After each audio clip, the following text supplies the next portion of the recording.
Good time of day, guys. My name is Godzi, and welcome back to another episode of Higurashi When They Cry, Ch.6 Tsumihoroboshi. Last episode, Keiichi confronted Rena about the conspiracy she's stupidly believing in that have driven her crazy, and she more or less was just like, because you shot children with a BB gun in the past, you're not my friend anymore.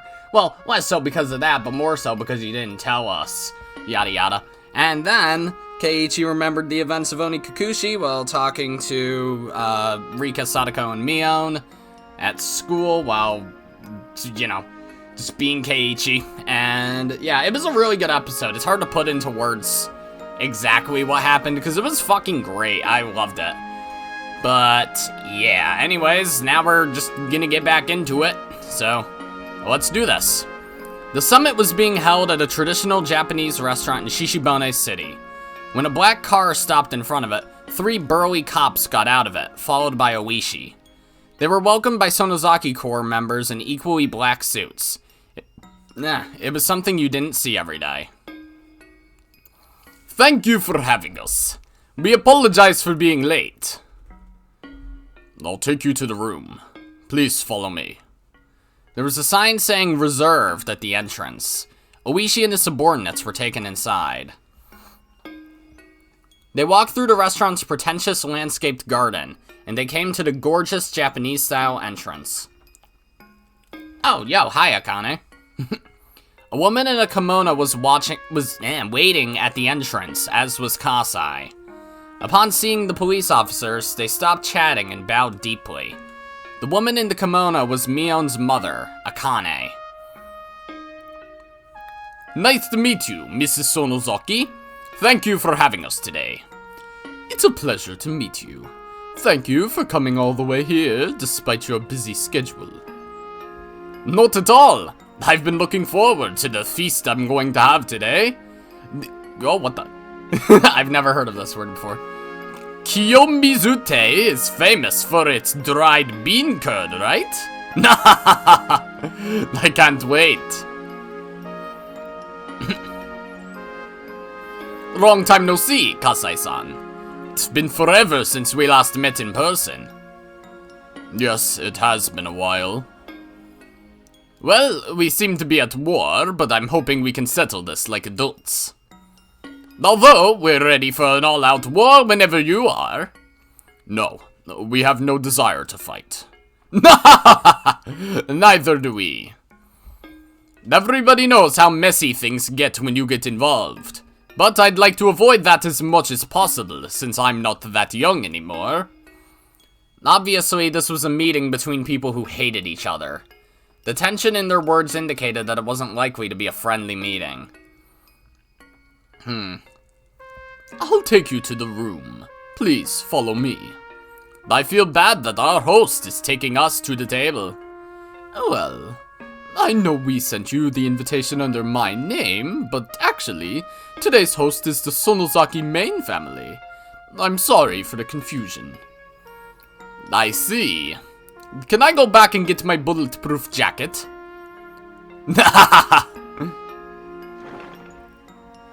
Okay, hello Mion.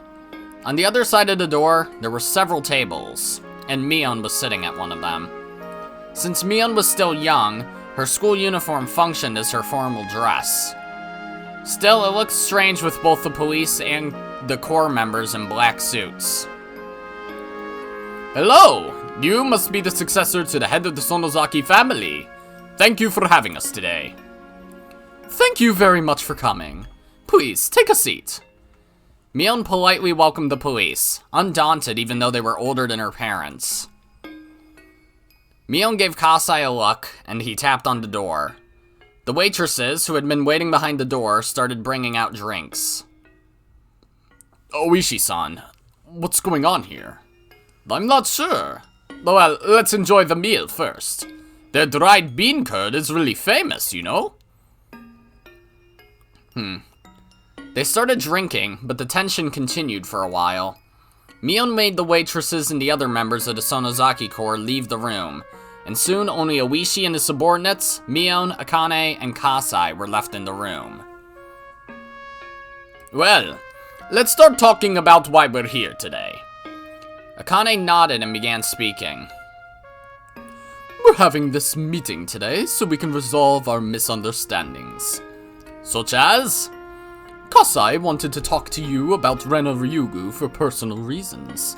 Therefore, this meeting is about the private circumstances between Tatsuyoshi Kasai and Rena Ryugu. The Sonozaki family has nothing to do with this.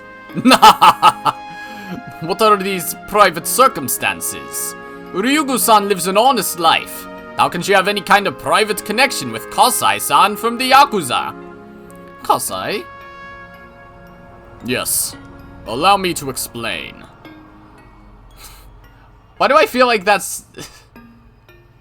Hold on, why do I feel like that's from something? Yeah, Sojiro! I was like, hold on, me saying that sounded familiar. Fucking Sojiro says that in Persona 5 whenever he tells you about coffee beans. Kasai told the police officers that he happened to meet Rena at a coffee house in Okinomiya. Fitting, too, coffee house. He explained that Rena found something he lost there, and that she offered to bring it back to him. That doesn't sound right. But for argument's sake, why don't we assume what you're telling us is true? What happened after that doesn't make any sense. I heard that you told your members to find Rena Ryugu. That is actually my fault. Rena-san's father was worried about her because she didn't come home after dark. So I sent my men to ask if anyone had seen her downtown, but I made a small mistake. Wait a second. You made us come all the way here, and now you're telling us to believe this bullshit? Could it be that you're making fun of us? Oishi looked a lot more like a member of the Yakuza than the real Yakuza did. Oishi threatened them with a nasty smile, and it piled all the more tension onto the atmosphere in the room. Oishi-san, please don't. Kumagai tried to make him stand down. Officers with hot tempers pair with others who are good at calming them down, just like how Yakuza do. Oishi backed off with a grin. Kumagai took over, continuing from there. So, what are you trying to say? Do you not want us to intervene because this is a civil matter between Rena Ryugu and Tatsuyoshi Kasai? That's not going to happen. We're going to give her protection. Mion opened her mouth for the first time in a while. You need to explain to me why the police have to protect Rena Ryugu to begin with. Why? Because you guys are after her. Oishi answered bluntly, but Mion remained nonchalant. That must have made him all the more annoyed. What makes you think we're after her? Why don't you ask what's in your chest? It might know something. Oishi-san, we're here to resolve our misunderstandings. It's your choice not to listen to us, but I think it's better that you do. Oh, and what are we misunderstanding exactly? Your misunderstanding concerns the scrapbooks of Mio Takano that Rena Ryugu is in possession of. The officer's expressions grew stern all at once. All of a sudden, she had gotten straight to the point. You want to protect Rena Ryugu because she has the scrapbooks. Isn't that right? Oishi and his subordinates glared back at her without saying a word, making it obvious that her guess was right. Kasai? Akane gave him a look and he left the room. However, he shortly returned, carrying a black suitcase.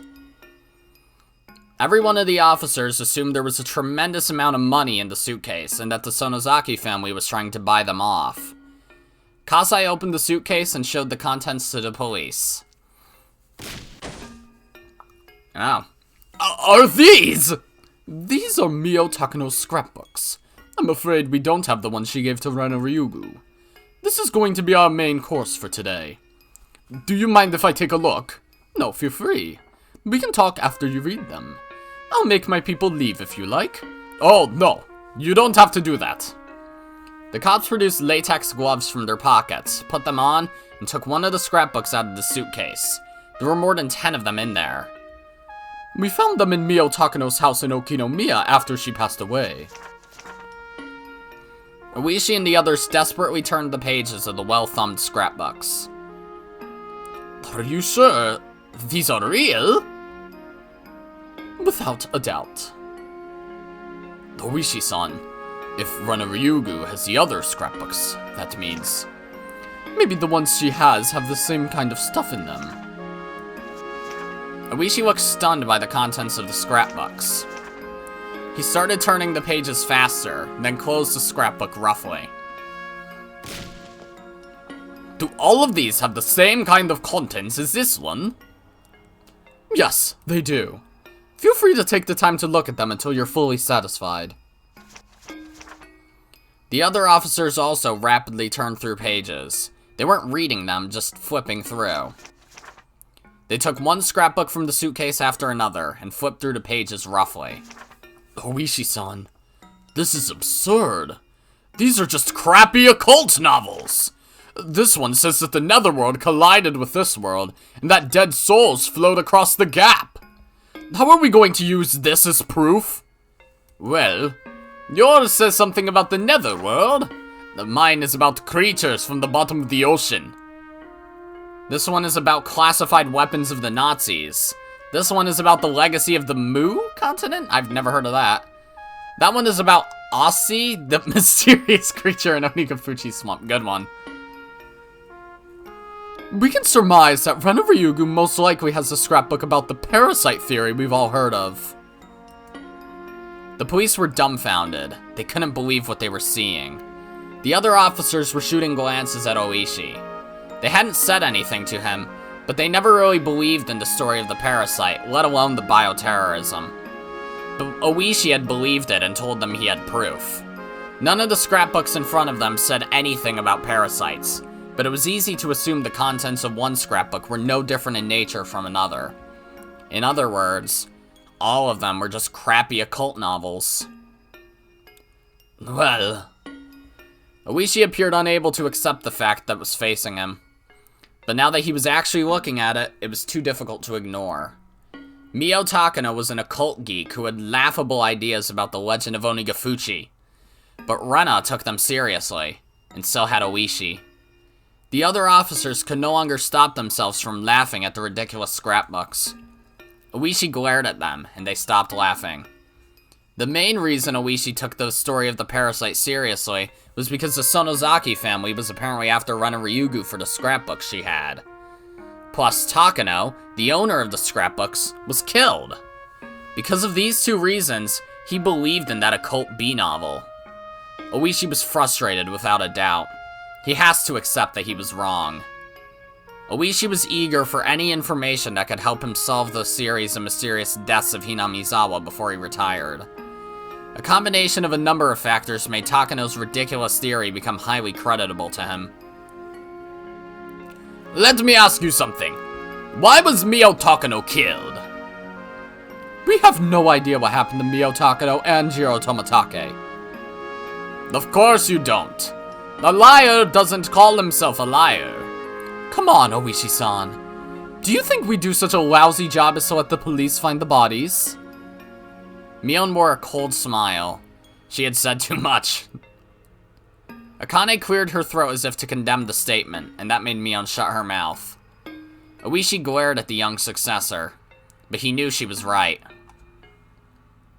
Then, why are you after Rena Ryugu? We're not. I admit it's our fault that we made it look like we were after her. For that, we apologize. The reasons which made Oishi take Rena's delusion seriously collapsed one by one. Mion and Akane looked at each other. They must have decided to let Akane speak. She did so firmly. We'd like to ask you a favor. We don't want to be involved with the police because of nonsense like this. We heard that Sonkai from the police headquarters started work with the Public Safety Division. They're going to do simultaneous raids on our family using this case as their excuse, aren't they? That had been at Oishi's request. Oishi took Rena's story seriously, and he wanted to find the research facility that was developing the parasite. He was intending to use it as a proof of the potential bioterrorist attack. But as he had no idea where to start looking, he tried to conduct simultaneous raids on all the facilities the Sonozaki family owned in the entire prefecture, in cooperation with the task force for gang groups and public safety. Normally, the circumstantial evidence he had wouldn't be enough to get their cooperation. In fact, public safety doubted Oishi's source, because they hadn't heard of any potential terrorist attacks. They trusted their information network. But Oishi took advantage of his long career and his old friends, and he managed to get them to cooperate. Oishi's face broke out in a nervous sweat. Needless to say, he realized he was completely wrong. We caused you some trouble during the dam conflict, but the era is reaching its end, and things have changed. We're a Yakuza group that sides with the weak and crushes the strong, but we're also trying to achieve peace and stability, in line with these changing times. If we get raided now, we're going to lose face. Who cares about your face? I know we'll find something with those raids. We're going to go through with them. If you find something, good for you. But if you don't, you know it'll cause a big liability issue that even you won't escape lightly, Oishi-san. Alright, it sounds like you really do want an all-out war. Huh? If that's what you want, please carry out your job to your own satisfaction. We'll take on the challenge anytime. Oh. Akane Sonozaki didn't betray Oishi's expectations. Although her right to become the successor was taken away, Akane had been through a lot more than Mion. Oishi couldn't back out now, but he knew it was a fight he probably couldn't win. Kumagai butted in and tried to calm him down. If we put a stop to the raids, what would we get in return? Mion answered this time. We'll give you these scrapbooks as proof of our friendship. I'm sure you can use them to cancel the raid attempts. These scrapbooks proved how ridiculous Mio Takano's theory was. Takano was dead anyway. Oishi could show people these scrapbooks and say he was fooled. He could still pretend the whole raid thing never happened. He might have to take responsibility for it, but if he didn't back off now, there'd be no doubt that he'd face a hopeless mess. If he was going to back off, it was now or never. The administrative staff at his station weren't exactly fond of him. If he made such a huge mistake right before his retirement, people who'd been looking for a chance for revenge would cut his pension with glee. His pension was decided by multiplying his base salary by a certain number. If they cut his base salary, there was no way he could avoid a big reduction. Oishi-san. He decided to back off. It was hard for him to admit mistakes at his age. He grimaced with anger. Kuma-chan, can you take over from here? I think I had too much to drink. I'm going to get some fresh air on the porch. Excuse me?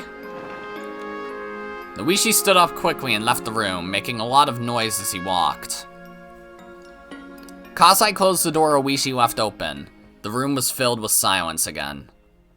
At that point, Kumagai opened his mouth. We understand your point. Our intention isn't to cause trouble to all the organizations you own.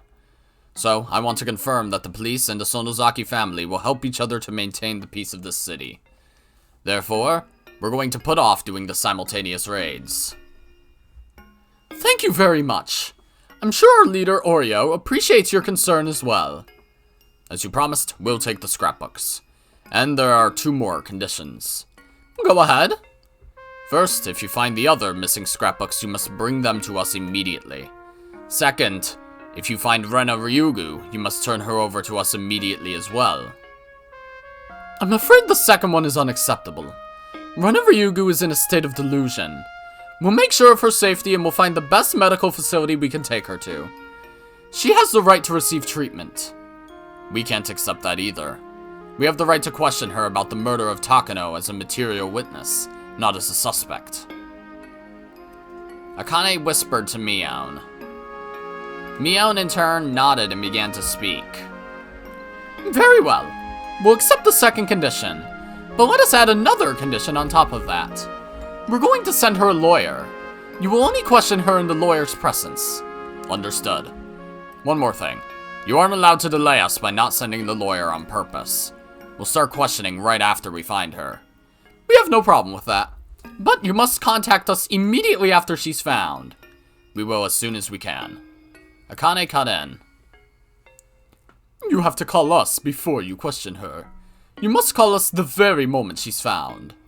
This agreement is made in good faith, founded on our mutual trust. So please do be careful not to do anything that might waste it. Understood. You have my word on that. We'll try to keep our promise with the best of intentions. Akane and Kumagai glared at each other for a moment. Surprisingly, Kumagai was very calm. He was always in the shadow of Oishi, who was loud and noisy, but he had as much guts as his superior did.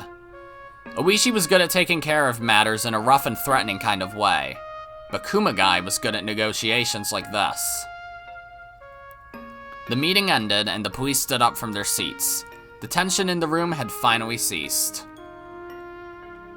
Kasai put the scrapbooks back in the suitcase and handed it to Kumagai. Kumagai looked at Kasai, nodded lightly, and took what was offered him. This is a very expensive case made in Italy. Please take it as a souvenir from us. No, we're only supposed to take the scrapbooks. We'll return it to your office later. Thank you for your time. Please give my regards to the family head, Oryo-san. The officers left after bowing to Mion. After making sure that the police had left the hallway, Mion sighed heavily and finally let go of her tension. She spread her feet on the floor, flapping the rim of her skirt. Oh man, my shoulders hurt. Why didn't you take care of this, Mom? Don't be silly. Your rank is higher than mine. Rank is everything, not age. Hey, Kasai, have a waitress bring me a beer. Oh, and you can let the grunts in and give them something cold to drink too. You want me to bring only beer? Oh, she can't drink. Bring some orange juice for her. Don't treat me like I'm a little kid. I guess my rank doesn't matter to you, huh? You'll always be a big baby to me. Anyway, your father pulled many strings for you this time. You should thank him. And you too, Kasai. You have to play it smarter when meeting with the common man. I'm a little embarrassed. By the way, I'm very impressed with Rena-chan for making a fool out of Oishi. You have many friends with good potential. I'd like to meet her. We can go to see a play together or something. Kasai, whenever you see her next time, let her know I said that. And don't tell her any more creepy stories, alright? Of course, I'm well aware of that. With that, they successfully dispelled the magical power of Takano's scrapbooks. The whole mess shouldn't grow any larger. The only remaining problem was Rena. Where could she be hiding?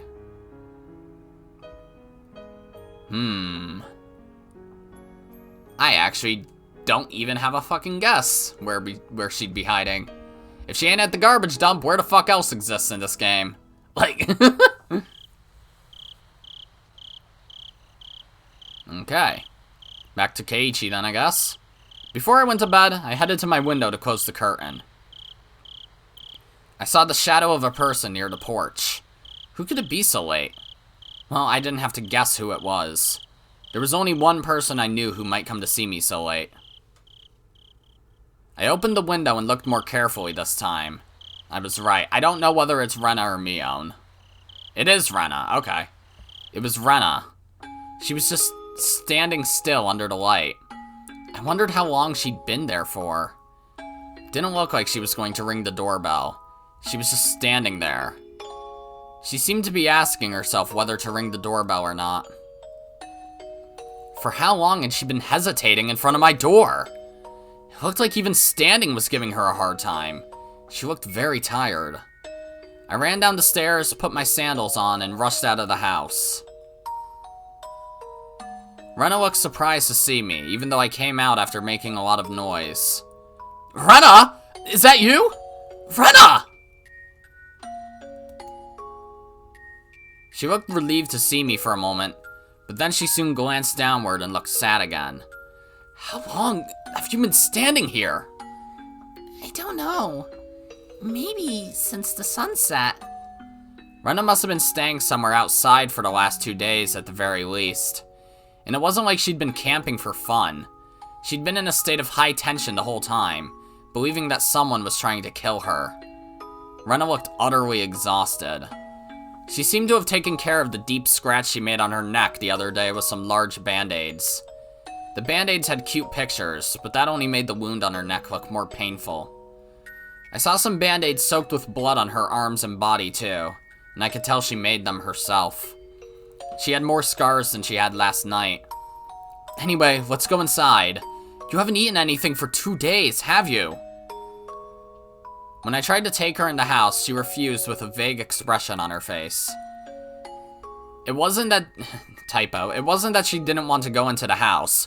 It was more like she had to refuse because she thought she didn't deserve it.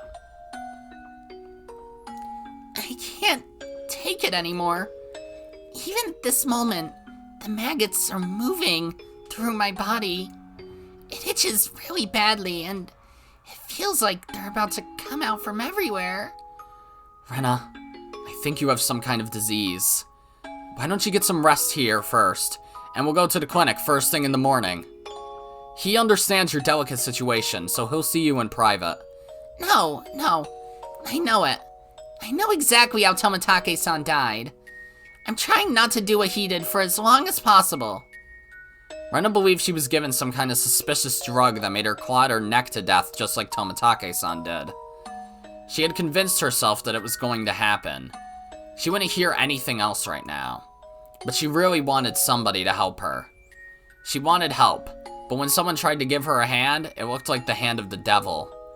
If this was some kind of disease, what a horribly depressing disease it was. Well, I don't know how I'm going to die, but I don't think I have much time. That's not going to happen! You're a member of our unbeatable club, Rena Ryugu! You're not going to die so easily! Thanks. Well, I wanted to say sorry before I die. Sorry? For what? Yesterday, I said some terrible things to you, and I hurt your feelings. She must be talking about last night. Yeah, she said, well, yesterday. Okay, whatever. She trusted me, but when Oishi-san told her about my past, she felt betrayed. And after that, everything I did out of goodwill seemed like the opposite to her. I know what it's like. I once felt the same way about you, Rena. Well, before I moved here, I did many horrible things too. A lot, actually. Really? I didn't know. What I did is beyond comparison. You just shot someone with a toy gun. I hit somebody's head really hard with a metal baseball bat. Everybody got hurt really badly. And I also broke the windows in my school, and...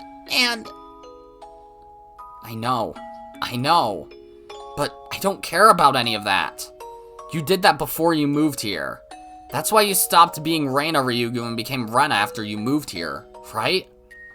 To me, you're my best friend who's very kind, thoughtful, and fun. That's the most important thing. I don't care who you were before. So, I was way worse than you were. I have no right to say you're not my friend. I felt the same way, too. I was afraid of you because I heard about your past. Oh, you knew? Rena laughed sadly. She seemed shocked to find out that I knew about her history when she thought I didn't. But I was like, so what? Eh? It doesn't matter how bad you were before you moved here. You've been through ups and downs with tears and laughter. But since you moved to Hinamizawa, you've been living a proud life. The important thing is that you regret what you did. That's all that matters. You've grown up to be a respectable person. I don't care about your past. I should have noticed it earlier. Rena is Rena. That's why she's Rena Ryugu. I couldn't understand that simple thing when she said that she wasn't Rena. You heard about my past too, right? I was pretty bad as well. I was such a brat. I regret the stupid things I did. So, I thought moving here was a good opportunity for me to start over. I believe I've been the person I wanted to be since I moved to Hinamizawa. Isn't it the same with you, Rena? It doesn't matter how you lived in Ibaraki. The important thing is that you're Rena Ryugu. You wanted to be in Hinamizawa. So I don't care about whoever Rena Ryugu was. Yeah, you're right. We can start our life over as many times as we want. We might make a lot of mistakes and hurt ourselves, but that lets us become the people we want to be. You fall once or twice in your life, but that's life. We can't let that beat us down. We have to keep growing. So, I was such an asshole for getting scared of you because of your past. It doesn't matter how many times you fall. When you go through a lot of pain, you can be kinder to others. So I don't need to know about your past. And even if I knew, it shouldn't have changed the way I treated you. But we were fools. We couldn't understand that until we went through things like this for ourselves. Mio knew that from the beginning. We were such fools. We hurt each other, and we made each other cry. So, Rena Ryugu is and will always be my best friend forever. When you have to go through such a hard time, I'll help you no matter what. Trust me on that. Thank you. I trust you, Keiichi-kun. It's very tragic, but what she said isn't true. She probably didn't mean to lie, but I knew she didn't trust me from the bottom of her heart. My words didn't reach her. I knew that because Rena kept telling me to trust her that time. She kept saying those words while I kept hitting her with the bat, but they didn't reach me. I don't think I have much time left. But I'll try my best to save Hinamizawa, because wonderful people like you live here. No, Rena. I'm not going to let them take over this village. I'll fight so we can regain the peaceful days we had. I'll defeat their conspiracy. She said that she trusted me, but she didn't understand anything I was saying. Even if I kept telling her that the conspiracy was Takano-san's delusion, it wouldn't reach her. Thank you, Keiichi-kun. Thank you for forgiving me. I do. I forgive you. So please forgive me for what I did to you. I'm going to save Hinamizawa. I promise. So, Keiichi-kun, will you help me? I trust you. Only you, Keiichi-kun. We can save Hinamizawa together. Rena! I knew how bad of a corner Rena was driven into.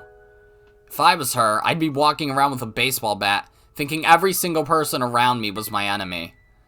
Rena cared about me so much, but I saw her as my worst enemy. But Rena, you still trust me, even when you're driven into this bad of a corner. I couldn't understand what you were saying. I beat you to death while you kept telling me to trust you. But you're different. You still trust me. You are so... Why are you crying? I'm sorry. I'll never betray you. I trust you, Rena. So, please forgive me. I don't know what you're talking about. You've always believed in me, Keiichi-kun. So I trust you too. I can trust you, right? You're the only one who trusts me, right? Tears fell from my eyes. I sobbed and nodded again and again to answer her. Tears welled up in Rena's eyes too. Before I knew it, we were putting our foreheads together with tears in our eyes. Well, I found a way to end this battle. Really? Yeah.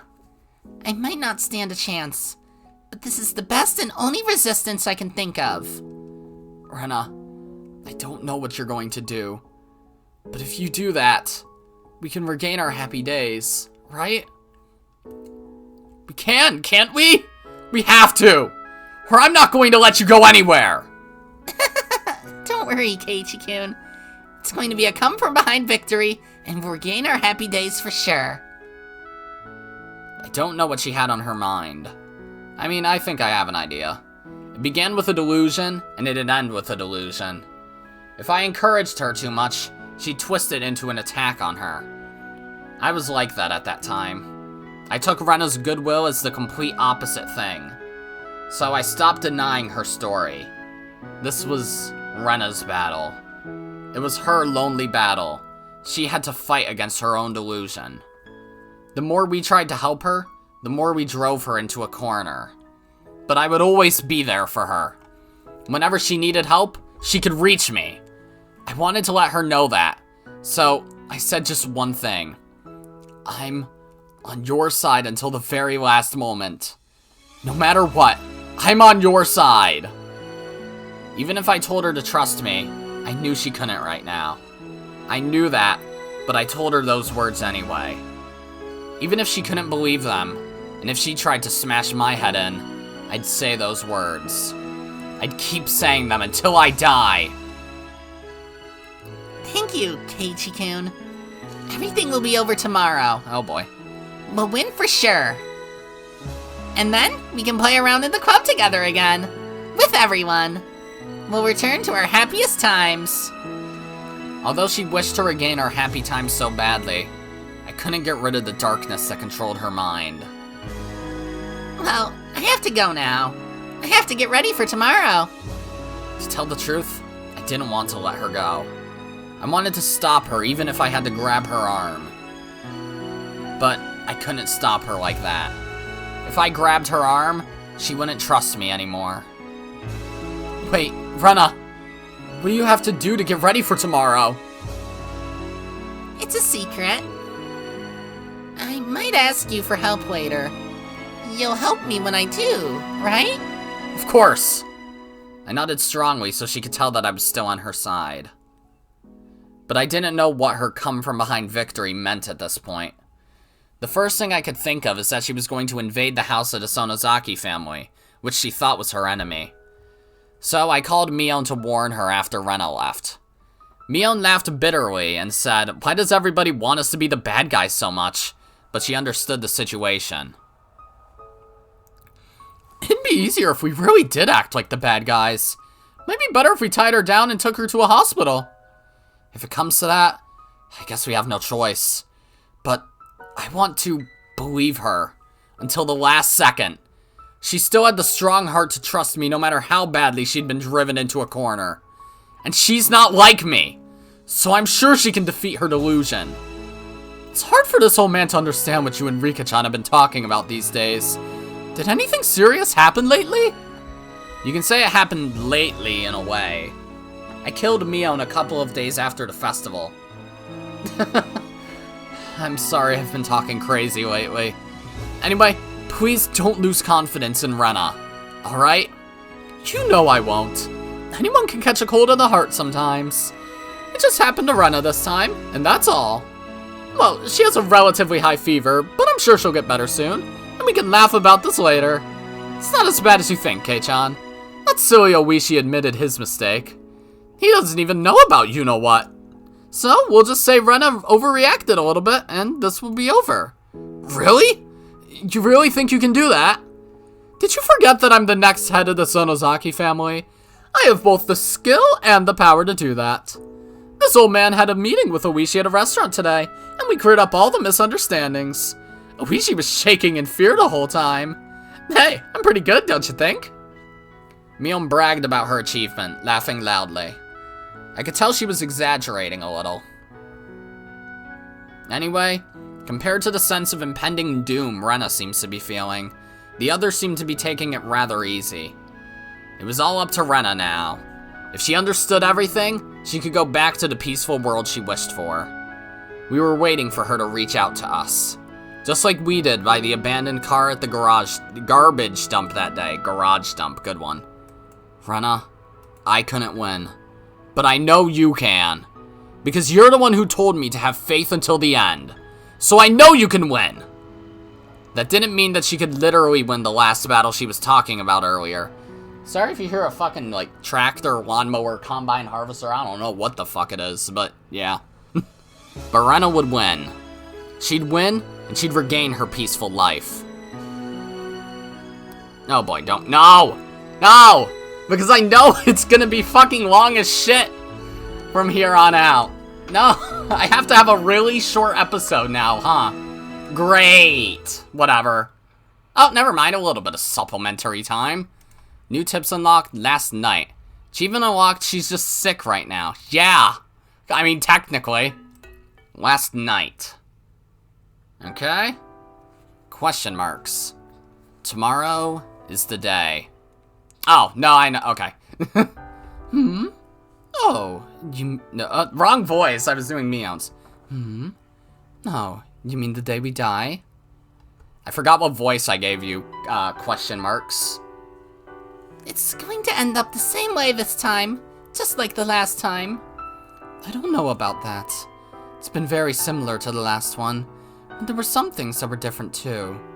Keiichi remembered what happened. That's impossible. There's no way he could remember. I mean, there's no way he could know. The more you say that it's absolutely impossible, the more it makes me feel like this is a real miracle. There's nothing we can do. It's going to end up the same way again. I'm not sure about that. Yes, it will. Everything will be over when the Higurashi cry. Was it all going to end anyway? The more often you throw a die, the closer the total will get to the average. When you throw a die 100 times, even if a miracle happens and you get a 6 twice or 3 times in a row, the total will average out in the end. That's a fact of statistics. But when you throw a die 100 times, the total number ranges from 100 to 600.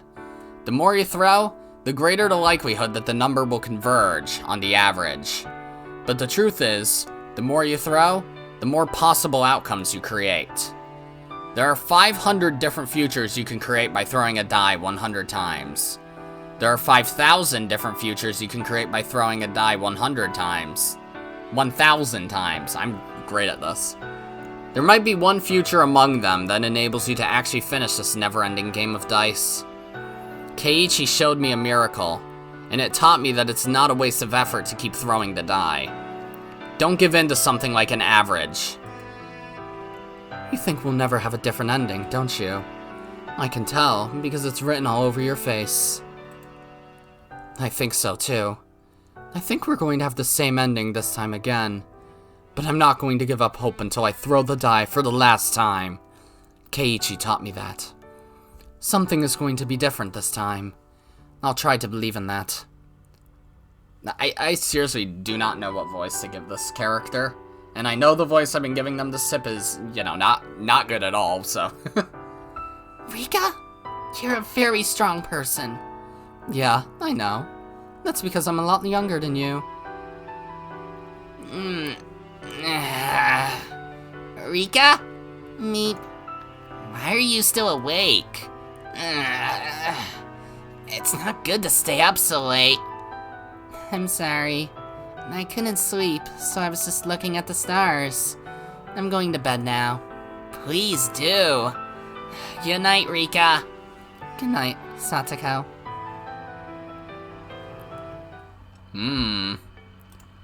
Alright, well that's that's something. I like these random tips where we go to Rika and question mark, so yeah. Alright, so next episode's gonna be Pain. I don't know if next episode will be the finale or what. But regardless, it's probably gonna be a very, very long... We probably still technically have a couple hours until the end, but that doesn't mean it won't be the last episode, because, you know, sometimes you just have to have a movie for the finale. Oh boy, I'm scared of how this is gonna be handled, because I only remember conceptually what happens at the end of this chapter. Like, I could describe what happens in one sentence, but I, you know, don't remember any of the specifics, so... Yeah, it's gonna be fucking crazy, and I'm scared. Either way, that's gonna be it for this relatively short episode. If you liked it, then be sure to press the like button, and if you didn't like it, then fuck you too. Remember to subscribe, follow me on Twitter, and hit that notification bell to stay up to date on all my videos and stuff. And as always, my name is Godzi, and I will see you all next time. Goodbye! Yeah.